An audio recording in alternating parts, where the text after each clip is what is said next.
जय श्री राम। बहुत स्वागत है आपका आपके अपने खास कार्यक्रम मानस ज्योतिष ज्ञान में। मैं हूं आपके साथ आचार्य राज मिश्रा। बात करेंगे हमारे जो मीन राशि के प्यारे जातक जातिका हैं उनके लिए 2022 का पहला महीना जो जनवरी माह है वो किस प्रकार का व्यतीत होने वाला है। सबसे पहले नववर्ष की बहुत सारी हार्दिक शुभकामनाएं। परमात्मा आपके जीवन को सुख समृद्धियों से परिपूर्ण रखें, आपको प्रत्येक खुशी प्राप्त हो जिसको आप चाहते हैं या चाहती हैं, जिसके आप हकदार हैं। ये मेरी परमात्मा से आपके लिए प्रार्थना है। चलिए हम आपको जानकारी दें उससे पहले निवेदन भी कर लें, चैनल को सब्सक्राइब, वीडियो को लाइक शेयर करना और कमेंट करना बिल्कुल ना भूलें।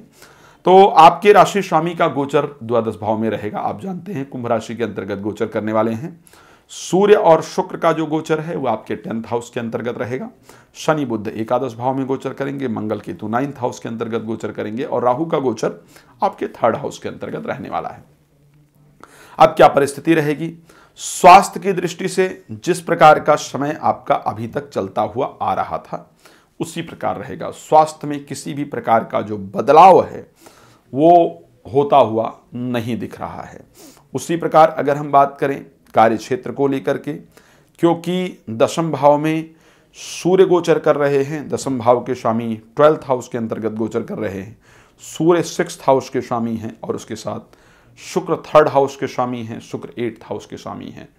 दोनों ग्रह कहने को अच्छे ग्रह हैं जो दशम भाव में गोचर कर रहे हैं, लेकिन सच्चाई ये है कि दोनों ग्रह ऐसे ऐसे भावों से संबंधित हैं जो अच्छे नहीं कहे जा सकते हैं। 6ठा भाव कार्य क्षेत्र में शत्रुओं की वृद्धि को सूचित करता है।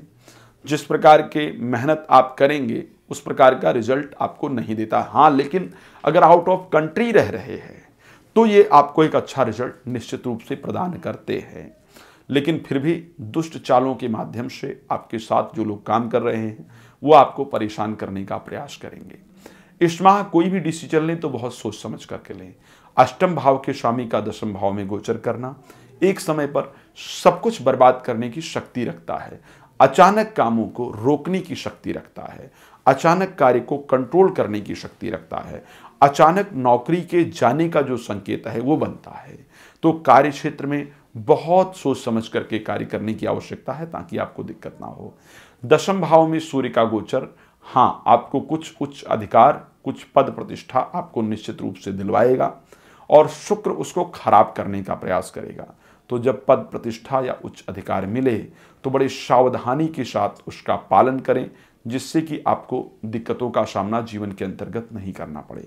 महिलाओं के माध्यम से, यदि आप पुरुष हैं तो महिलाओं के माध्यम से, और अगर आप महिला हैं तो पुरुषों के माध्यम से आपको इस माह में अच्छी सफलता निश्चित रूप से प्राप्त होगी। उनके सहयोग से आपको जीवन में आगे बढ़ने का जो मौका है वो अच्छी तरीके से प्राप्त होता हुआ नजर आ रहा है। एजुकेशन को लेकर के अगर इस माह की हम बात करें, बहुत अच्छी परिस्थितियां नहीं दिख रही हैं, लेकिन फिर भी ठीक ठाक परिस्थिति रहेगी। बहुत खराब भी कंडीशन एजुकेशन को लेकर के नहीं नजर आ रहा है। संतान को लेकर के भी शुभ समाचार का जो संयोग है वो इस माह बनता हुआ नहीं दिख रहा है। संतान को लेकर की परिस्थितियां बहुत अच्छी नहीं हैं, लेकिन हाँ, प्रॉपर्टी खरीदना चाहते हैं, वाहन खरीदना चाहते हैं तो उसके लिए एक अच्छा रिजल्ट आपका बनता हुआ दिख रहा है। जिन नव दंपत्ति के यहाँ संतान नहीं है उनको प्रयास करना चाहिए, अच्छे रिजल्ट का संकेत है। विवाह को लेकर के भी इस महीना एक अच्छा संयोग है, तो विवाह के लिए एक अच्छे लड़के या लड़की के मिलने की जो संभावना है वो इस महीने दिख रही है।